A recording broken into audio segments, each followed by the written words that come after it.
بسم الله الرحمن الرحیم. په پښتنو کې الله ډېر لوی لوی علما او ډېر ستر شخصیات پیدا کړي دي.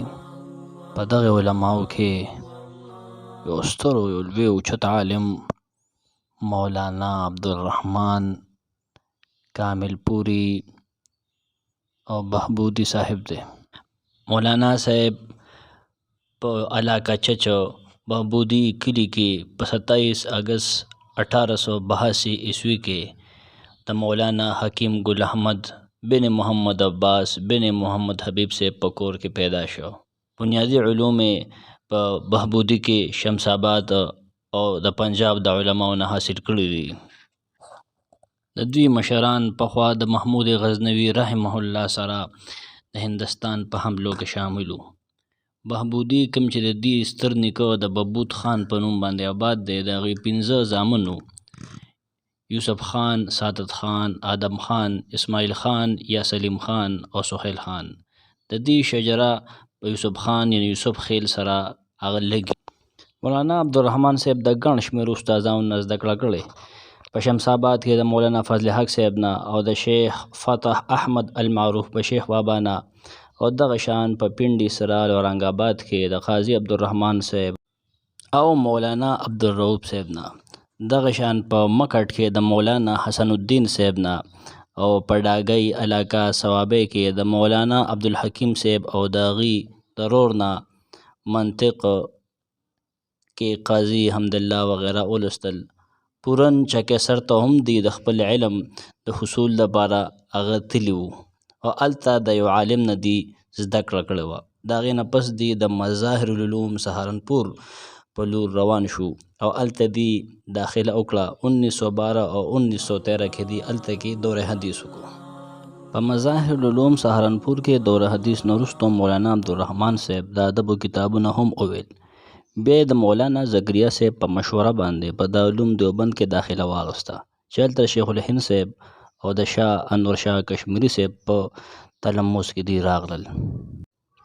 دارالعلوم دیوبند کې د دوره حدیث نه وروسته دی حسب وعده واپس مظاهر العلوم سهارنپور ته راغلل او هلته کې د مولانا خلیل احمد صاحب په حکم باندې تدریس شروع کو. په 1333 هجری کې دی په ماهانه 15 روپۍ باندې تدریس شروع کو. د دې قابلیت او د دې د علم نه اساتذه متاثر شو او تنخواه بیا 20 روپۍ کړه.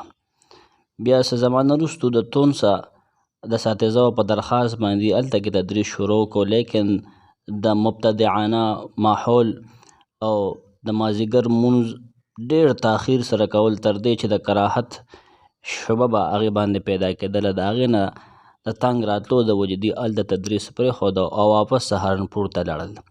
هلته کې 1344 هجري کې د صدر مدرس مقرر شو. 1936 کې دی حج بیت الله دپاره لاړل. د حج نه وروسته دی دوباره په مظاهر العلوم سهارنپور کې تدریس شروع کو. بیا د آزادۍ پاکستان نه وروسته دی په ملتان خیر المدارس او ټنډو الله یار کې او دغه شانتې د مولانا سید بادشاه ګل صاحب په اصرار باندې په جامعه اسلامیه اکوړه خټه کې 4 کاله تدریس وکړو. 1958 کې د وجود د کمزورۍ او د نظر د کمزورۍ د وجې دی تدریس پرېښودو. دی د روحاني تربیت لپاره مولانا خلیل احمد سهارنپوري صاحب نه بیعت شو او بیا د هغې نه پس د حکیم الامت مولانا اشرف علي تانوي صاحب نه بیعت شو او د هغې خلیفه مجاز هم مقرر شو.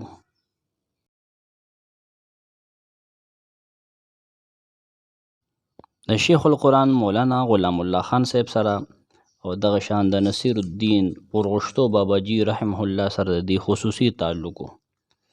په 10 دسمبر د جمعې په شپه په 1965 عیسوي کې دی باندې فالج حمله وکړه چې د هغې د وجې دی اسپتال ته منتقل کړو شو او په 21 دسمبر 1965 عیسوي کې دی وفات شو.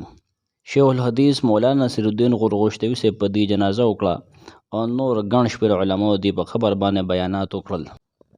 د مولانا صاحب په ملفوظاتو کې یو قیمتي خبره دا ده چې علماء کرام دی په فروعي مسایلو کې خپل وخت نه خرابي بلکې فرق باطله ته متوجه شي. د مولانا صاحب علمی پنګه د معارف ترمذی په نوم باندې او دغه شان د الحاوی علی مشکلات التحاوی په نوم چاپ دي